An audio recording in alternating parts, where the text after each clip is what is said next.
यांचा. ज्यांच्या वडिलांनी पक्ष काढला, ज्यांच्या वडिलांनी पक्ष वाढवला, जो पक्ष त्या शिवाजी पार्कला काढलेला महाराष्ट्राच्या सर्वदूर पर्यंत पोहोचवला, त्यांचाच पक्ष काढून घेतला, त्यांचंच चिन्ह काढून घेतलं. हे जरी निवडणूक आयोगाने दिलेलं असलं तरी जनतेला पटले का?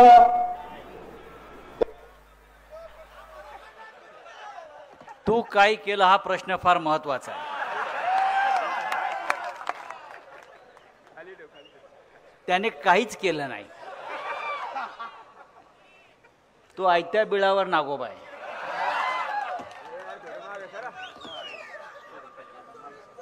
या देशाचे शक्तिमान नेते माननीय शरद पवार साहेब, कारण त्या शक्तिमान नेत्याची दिल्लीला कायम भीती वाटत आली. आमच्या भगिनी सुप्रियाताई सुळे,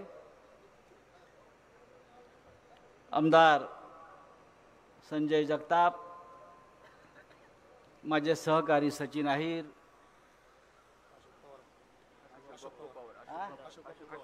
आमदार अशोक पवार, मगाशी ते पुढे बसले होते म्हणून तर आम्ही हां, शेवाळे बापू, लक्ष्मण माने, अंकुश पवार, अंकुश काकडे,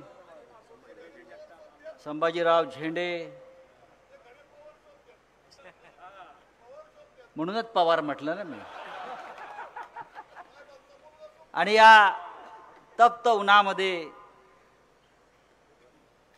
सासवडला जमलेले महाविकास आघाडीचे सर्व शिलेदार, निष्ठावंतच आहेत. इकडे खोकेवाले गेले. या पुरंदरला एक फार मोठा इतिहास आहे, शिवकालीन.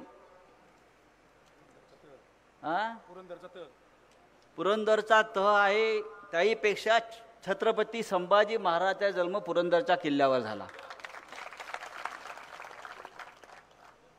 असं म्हणतात. मी वाचलंय.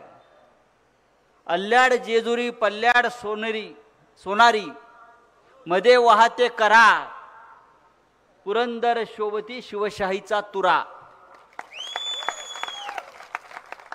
अशा या पुरंदरमध्ये, सासवडमध्ये आचार्य अत्रे नावाचे एक महान माणूस जन्माला आला होता. त्यांच्या नावाने इकडे आता सभागृह आहेत, बऱ्याच गोष्टी आपण उभ्या केल्या आहेत. आचार्य अत्रे हे इथे जन्माला आले. कारण मला हे आश्चर्य आठवलं की मगाशी सांगितलं की पुरंदरला सर्वाधिक शिक्षक आहेत. आचार्य अत्रे हे महाराष्ट्रातले उत्तम पहिला क्रमांकाचे शिक्षक होते. मगाशी मी भाषण ऐकत होतो. तू काय केलंस हा जो प्रश्न विचारलात आपण, अरे बाळासाहेब ठाकरेंचा पक्ष त्यांनी गावात नेला, खेड्यात नेला, घराघरात नेला वगैरे वगैरे ऐकलं. मग माननीय पवार साहेबांनी काय केलं? एक पक्ष उभा केला, वाढवला, जोपासला, तुमच्या हातात दिला अधिक वाढवायला. आणि तुम्ही काय केलं? आचार्य अत्र्यांचं एक आवडीचं वाक्य होतं. त्यांना एखादी गोष्ट आवडली किंवा आवडली नाही तर ते म्हणायचे 10,000 वर्षात अशी गोष्ट झाली नाही. आज जर रात्री असते तर ते बोलले असते असा हरामखोर 10,000 वर्षात झाला नाही. हा म्हणजे जे हरामखोर महाराष्ट्रात निर्माण झालेले आहेत या निमित्तानं, तर आचार्य अत्र्यांनी नक्कीच असे हरामखोर या महाराष्ट्राच्या मातीत 10,000 वर्षात निर्माण झाले नाहीत अशी गर्जना प्रल्हाद केशव अत्र्यांनी नक्कीच केली असती. पण आज अशा प्रकारच्या घोषणा जनता देते. देशाचे पंतप्रधान नरेंद्र मोदी हे सातत्यानं सांगतात की शिवसेना आणि राष्ट्रवादी काँग्रेसच्या नेत्यांनी रामाचा अपमान केला. अयोध्येमध्ये राम मंदिराच्या उद्घाटनाला शरद पवार आणि उद्धव ठाकरे साहेब आले नाहीत. हा रामा